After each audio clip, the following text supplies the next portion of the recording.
Hello, welcome to Asiash Handmade channel. We are here with the 13th video of the Let's Crochet Together series. In this video, we will do puff stitch together. To learn how to crochet step by step, you should definitely check out my Let's Crochet Together playlist.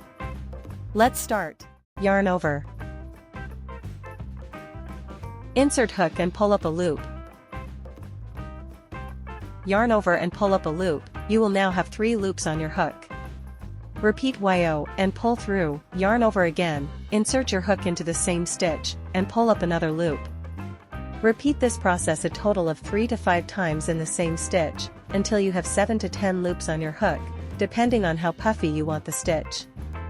I prefer 3 times and 7 loops in this project. Be careful your loops should be the same length for a perfect look. Close the puff. Once you have the desired number of loops on your hook, yarn over and pull through all the loops at once.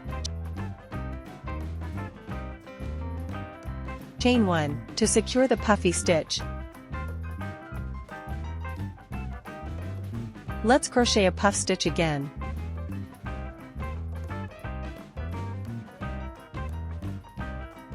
Yarn over.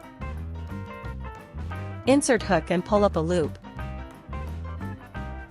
Yarn over and pull up a loop. You will now have 3 loops on your hook. Repeat YO and pull through, yarn over again, insert your hook into the same stitch, and pull up another loop. Repeat this process a total of 3 to 5 times in the same stitch. I prefer 3 times. Close the puff. Once you have the desired number of loops on your hook, yarn over and pull through all the loops at once.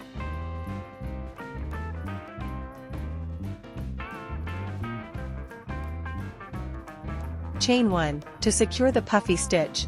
I recommend you visit my Etsy shop link in the description for easy crochet patterns with step-by-step tutorials. You can crochet lots of lovely things with these stitches. For example, I use puff stitch in this coaster with hearts project. Don't forget to subscribe to my channel and like the video. See you on the next project.